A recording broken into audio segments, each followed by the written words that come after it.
Good morning everyone, welcome to knowledge account. আমি কুন্তল মাহিন্দার তোমাদের সাথে ডিসকাস করব 10th সেপ্টেম্বর 2021 এর daily current affairs in Bengali with static GK. আজকে এরপরে তোমাদের GK booster, special GK class এবং ম্যাথের যে প্রত্যেক দিন আমি লিঙ্কগুলো এই ভিডিওর কমেন্ট বক্সে দিয়ে দিই, আজকে তোমাদের আমি দিতে পারিনি বিকজ নেটওয়ার্কের কারণে এগুলো আমি তোমাদের এখনও আপলোড করিনি। যদি আপলোড করি এবং ক্লাসগুলো হয়, তোমরা টেলিগ্রাম চ্যানেল আমাদের যেটা রয়েছে নলেজ অ্যাকাউন্ট টেলিগ্রাম চ্যানেলে এগুলোর নোটিফিকেশনগুলো পেয়ে যাবে, কেমন? আর এই ক্লাসটা তোমাদের অবশ্যই হবে সায়েন্স জিকে লুসেন্ট 6টার সময় এবং 8টার সময় রিজনিংয়ের যেরকম লাইভ ক্লাস হচ্ছে এগুলো কন্টিনিউ হবে। তো আজকের প্রথম প্রশ্ন আমরা যেটা দেখব সেটা হচ্ছে 2023 সালে কোন দেশে G20 সামিট অনুষ্ঠিত হবে? G20 সামিট 2023 সালে অনুষ্ঠিত হবে ভারতে। 2021 সালের G20 সামিট ইতালির রোম শহরে অনুষ্ঠিত হবে। 2022 মানে এর পরের বছর G20 সামিটটা ইন্দোনেশিয়ার বালিতে অনুষ্ঠিত হবে। এগুলো তিনটেই তোমরা নোট করে রাখবে। কেন্দ্রীয় বাণিজ্য আর শিল্পমন্ত্রী পীযূষ গোয়েলকে 2023 সালে G20 সামিটের জন্য ভারতের শেরপা হিসেবে অর্থাৎ ইন্ডিয়ার Sherpa for the G20 in 2023 নিয়োগ করা হয়েছে, কেমন? কোন রাজ্য বা কেন্দ্রশাসিত অঞ্চলে ভারতের সবচেয়ে উঁচু বায়ু পরিশোধন টাওয়ার অর্থাৎ এয়ার পিউরিফিকেশন টাওয়ারের উদ্বোধন করা হয়েছে? তো এটা করা হয়েছে চণ্ডীগড়ে। এর আগে আমরা দেখেছিলাম স্মোক টাওয়ার একটা দিল্লিতে করা হয়েছিল, তো সেরকমই কিছুটা এটা। The tower has been installed at the initiative of the Chandigarh pollution control committee CPCC at transform chowk sector 26 by PS air private limited. এটা দেশের সবথেকে উঁচু সর্বোচ্চ বায়ু পরিশোধক একটা টাওয়ার, প্রায় 500 মিটার ব্যাসার্ধের একটা এলাকা জুড়ে এবং 24 মিটার, এটা একটা উঁচু 500 মিটার ব্যাসার্ধের এলাকা জুড়ে 24 মিটার উঁচু এবং পরিশোধন এই টাওয়ারটা আশেপাশের পরিবেশ থেকে প্রায় 3.88 কোটি ঘনফুট বায়ু পরিষ্কার করবে, ঠিক দিল্লির স্মক টাওয়ারটার মতো। নেক্সট চলে আসবো আমরা বিসিসিআই T20 বিশ্বকাপের জন্য ভারতীয় ক্রিকেট দলের মেন্টর হিসাবে কাকে নিযুক্ত করেছেন? বিসিসিআই T20 বিশ্বকাপের জন্য ভারতীয় ক্রিকেট দলের মেন্টর হিসাবে নিযুক্ত করেছেন মহেন্দ্র সিং ধোনিকে। বিসিসিআই এর পুরো নাম কি? Board of control for cricket in India. এটার হেডকোয়ার্টার কোথায় বিসিসিআই এর? মুম্বাইয়ে। প্রতিষ্ঠা সাল 1928, 1928 সালে বিসিসিআই প্রতিষ্ঠিত হয়েছিল। এর প্রেসিডেন্ট রয়েছেন সৌরভ গাঙ্গুলি, সেক্রেটারি জয় শাহ। মহেন্দ্র সিং ধোনি 2018 সালে পদ্মভূষণ পুরস্কার পেয়েছিলেন, পদ্মশ্রী পুরস্কার পেয়েছিলেন 2009-এ। 2007-8 সালে মেজর ধ্যানচাঁদ খেলরত্ন মানে রাজীব গান্ধী খেলরত্ন, যেটা এখন নাম হয়ে গেছে মেজর ধ্যানচাঁদ খেলরত্ন, এটা পেয়েছিলেন। আর এই মহেন্দ্র সিং ধোনির নিক নেম রয়েছে দেখো মাহি, ক্যাপ্টেন কুল, এমএসডি, থালা, এগুলো। নেক্সট চলে আসবো ইনস্টাগ্রামে 150 মিলিয়ন ফলোয়ার্স অর্জনকারী প্রথম এশিয়ান সেলিব্রিটি কে হয়েছেন? তো দেখো বিরাট কোহলি এশিয়ার সর্বপ্রথম 150 মিলিয়ন ফলোয়ার্স অর্জনকারী হয়েছেন ইনস্টাগ্রামে। বিরাট কোহলি বর্তমানে ভারতীয় দলের ক্যাপ্টেন রয়েছেন, আমরা জানি সবাই। ইনি 2013 সালে অর্জুন পুরস্কার পেয়েছিলেন, 2017 সালে পেয়েছিলেন পদ্মশ্রী পুরস্কার, 2018 সালে মেজর ধ্যানচাঁদ খেলরত্ন পুরস্কার মানে রাজীব গান্ধী খেলরত্ন পুরস্কার 2018 সালে পেয়েছিলেন বিরাট কোহলি। নেক্সট আমরা চলে যাব কোন রাজ্য সরকার স্টেট ব্যাংক অফ ইন্ডিয়ার প্রাক্তন চেয়ারম্যান রজনীশ কুমারকে রাজ্যের অর্থনৈতিক উপদেষ্টা হিসাবে নিয়োগ করেছে? তো দেখো এক্ষেত্রে অন্ধ্রপ্রদেশ স্টেট ব্যাংক অফ ইন্ডিয়ার প্রাক্তন চেয়ারম্যান যে রজনীশ কুমার ছিলেন, তাকে রাজ্যের অর্থনৈতিক উপদেষ্টা মানে ফিনান্সিয়াল অ্যাডভাইজার হিসাবে নিযুক্ত করেছেন। রজনীশ কুমার 2020 সালের অক্টোবর মাসে স্টেট ব্যাংক অফ ইন্ডিয়ার চেয়ারপারসন পদ থেকে পদত্যাগ করেছিলেন। বর্তমানে ইনি Hong Kong and Shanghai banking corporation লিমিটেডের ইন্ডিপেন্ডেন্ট নন এক্সিকিউটিভ ডিরেক্টর পদে নিযুক্ত রয়েছেন। অন্ধ্রপ্রদেশের রাজ্যপালকে বিশ্বভূষণ হরিচন্দন। অন্ধ্রপ্রদেশের মুখ্যমন্ত্রী ওয়াইএস জগনমোহন রেড্ডি। অন্ধ্রপ্রদেশের রাজধানী বিশাখাপত্তনম এক্সিকিউটিভ ক্যাপিটাল। কুর্নুল হচ্ছে জুডিশিয়াল ক্যাপিটাল আর অমরাবতী হচ্ছে লেজিসলেটিভ ক্যাপিটাল। অন্ধ্রপ্রদেশের ন্যাশনাল পার্ক যদি দেখি তাহলে Shri Venkateswara national park, Papikondalu national park etcetera. Andhra Pradesh হাইকোর্টের মুখ্য বিচারপতি পদে নিযুক্ত হয়েছেন অরূপ কুমার গোস্বামী। নেক্সট চলে আসবো সম্প্রতি বেবি রানী মৌর্য কোন রাজ্যের রাজ্যপালের পদ থেকে পদত্যাগ করেছেন? বেবি রানী মৌর্য কোন রাজ্যের রাজ্যপালের পদ থেকে পদত্যাগ করেছেন? তো দেখো এক্ষেত্রে উত্তরাখণ্ড, উত্তরাখণ্ডের রাজ্যপাল ছিলেন ইনি, বেবি রানী মৌর্য। তো ইনি সম্প্রতি পদত্যাগ করেছেন।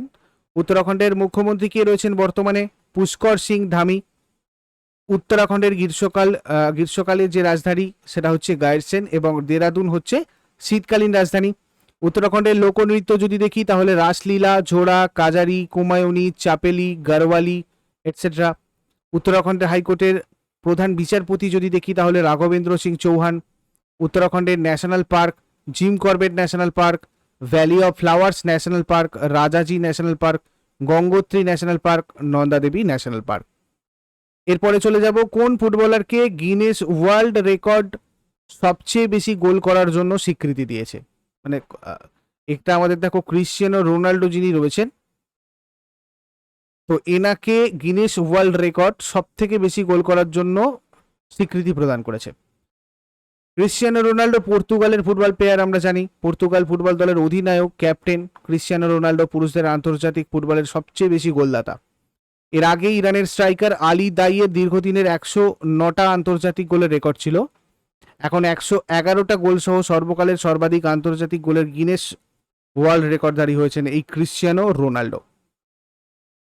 নীরজ চোপড়া কোন জীবন বীমা কোম্পানির ব্র্যান্ড অ্যাম্বাসাডর পদে নিযুক্ত হয়েছেন? টাটা এআইএ লাইফ ইন্স্যুরেন্সের ব্র্যান্ড অ্যাম্বাসাডর পদে নিযুক্ত হয়েছেন নীরজ চোপড়া। টাটা এআইএ লাইফ ইন্স্যুরেন্সের চিফ এক্সিকিউটিভ অফিসার এখন রয়েছেন নবীন তাহিলিয়ানি। প্রতিষ্ঠা সাল 2000, সদর দপ্তর মুম্বাই। টোকিও অলিম্পিক 2020 সালে জ্যাভলিন থ্রোতে সোনার পদক পেয়েছিলেন এই নীরজ চোপড়া। আমরা আরও একবার রিমাইন্ড করে নেব, ডিস্টেন্স 87.58 মিটার। নীরজ চোপড়া আর্মির সুবেদার পদে নিযুক্ত রয়েছেন। ইনি হরিয়ানার পানিপত জেলার বাসিন্দা।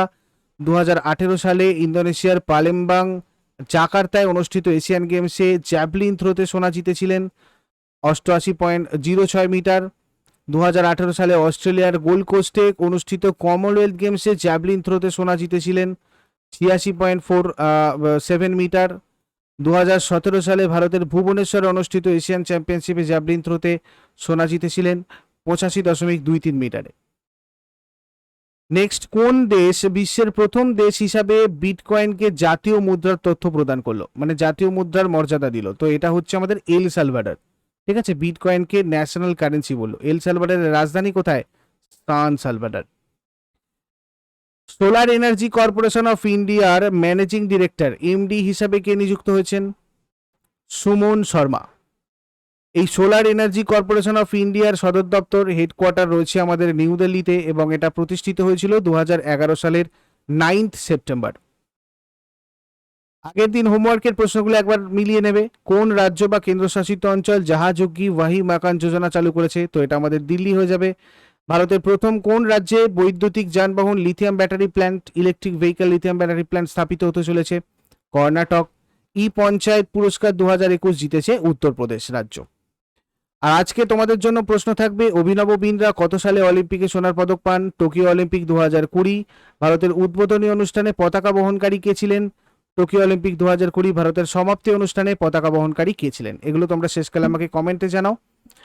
চট করে আগের দিনেরগুলো একবার কুইক রিভাইজ করে নেব। তোমাদের আই বাটনে পুরো ডেলি কারেন্ট অ্যাফেয়ার্সের প্লেলিস্ট রয়েছে, স্ক্রিনটার উপর একবার ক্লিক করো, তাহলে আই বাটন দেখতে পাবে, এবং ওখানে তোমরা ডেলি কারেন্ট অ্যাফেয়ার্সের প্লেলিস্ট পেয়ে যাবে, যেখানে প্রত্যেক দিনের কারেন্ট অ্যাফেয়ার্স পরপর রয়েছে। তো ফার্স্ট কোশ্চেন আগের দিন আমাদের কি ছিল? ভারত আর কোন দেশের মধ্যে দ্বিপাক্ষিক নৌমহড়া অসিনডেক্স 2021 শুরু হয়েছে? তো এটা আমাদের অবশ্যই অস্ট্রেলিয়া এবং ইন্ডিয়ার মধ্যে। নেক্সট কোয়েশ্চেন কি ছিল? ইকুইটাস স্মল ফাইন্যান্স ব্যাংক এর ব্র্যান্ড অ্যাম্বাসাডর পদে কে নিযুক্ত হলেন? ইকুইটাস স্মল ফাইন্যান্স ব্যাংকের ব্র্যান্ড অ্যাম্বাসাডর পদে নিযুক্ত হয়েছেন রানী রামপাল এবং স্মৃতি মান্দনা। ভারতের কোথায় প্রথম কৃষি বর্জ্য থেকে জৈব ইট দিয়ে তৈরি ভবনের উদ্বোধন করা হয়েছে? IIT Hyderabad. Back to the roots এই বইটার লেখককে? তামান্না ভাটিয়া। ভারতের প্রথম কোন রাজ্যে দুগং সংরক্ষণ কেন্দ্র গড়ে উঠতে চলেছে? Tamil Nadu. United India insurance company লিমিটেডের ম্যানেজিং ডিরেক্টর আর চেয়ারম্যান পদে কে নিযুক্ত রয়েছেন? S L Tripathi. Puducherry bowling coach হিসাবে নিযুক্ত হলেন শন টেট, ইনি কোন দেশের ক্রিকেট খেলোয়াড়? অস্ট্রেলিয়া। আন্তর্জাতিক সাক্ষরতা দিবস কবে পালন করা হয়? 8 সেপ্টেম্বর। লাভলিনা বোরগোহেন কোন রাজ্যের সমগ্র শিক্ষা অভিযানের ব্র্যান্ড অ্যাম্বাসাডার হলেন? Assam. International day of charity এটা কবে পালন করা হয়? 5 সেপ্টেম্বর। তো দেখো, এগুলো ছিল আজকের আগের দিনের কারেন্ট অ্যাফেয়ার্স। আমি তোমাদের এই ক্লাসগুলোর লিঙ্ক যদি আপডেট হয়ে যায় এই ভিডিওর কমেন্ট বক্সে দিয়ে দেবো, তোমরা ওখান থেকে ক্লাসগুলো জয়েন করে নিও। আদারওয়াইজ নলেজ অ্যাকাউন্ট টেলিগ্রাম চ্যানেলেতেও দেওয়া থাকবে, ঠিক আছে? Thank you so much. আর তোমাদের আজকে 7টার সময় দেখো আনএকাডেমিতে স্পেশাল ক্লাস আছে, ফ্রি লাইভ ক্লাস। নেটওয়ার্ক যদি ঠিকঠাক থাকে তো ক্লাসটা হবে। আর আনএকাডেমির দেখো তোমাদের একটা লিমিটেড পিরিয়ড অফার চলছে, আমি তোমাদের ওটার ব্যাপারে একটু বলে দিই। যদি তোমরা 3 মাস, যদি 3 মাস তোমাদের মানে 2 বছরের যদি এখন সাবস্ক্রিপশন তোমরা নাও, তাহলে এক্সট্রা 3 মাস তোমরা আনএকাডেমি প্লাসে পড়াশোনা করতে পারবে। আর যদি 1 বছর তোমরা সাবস্ক্রিপশন নাও, সেক্ষেত্রে তোমরা 2 বছরের এক্সট্রা মানে 2 মাসের এক্সট্রা কিন্তু সাবস্ক্রিপশন পাবে। তো এই যে জায়গাটা, এটা তোমাদের জন্য একটা খুব ভালো সুযোগ। সামনে অনেক এক্সাম রয়েছে, অনেক নতুন নতুন ব্যাচ তোমাদের WBCS মেন্স বা WBPর জন্য স্টার্ট হচ্ছে আপকামিং। তোমাদের কলকাতা পুলিশ রয়েছে, ঠিক আছে? WBSSCর একটা ব্যাচে আমি নিজে রয়েছি, তোমাদের স্কুল সার্ভিস কমিশনের একটা ব্যাচে আমি তোমাদের ওখানে ম্যাথ সাবজেক্টটা করাই।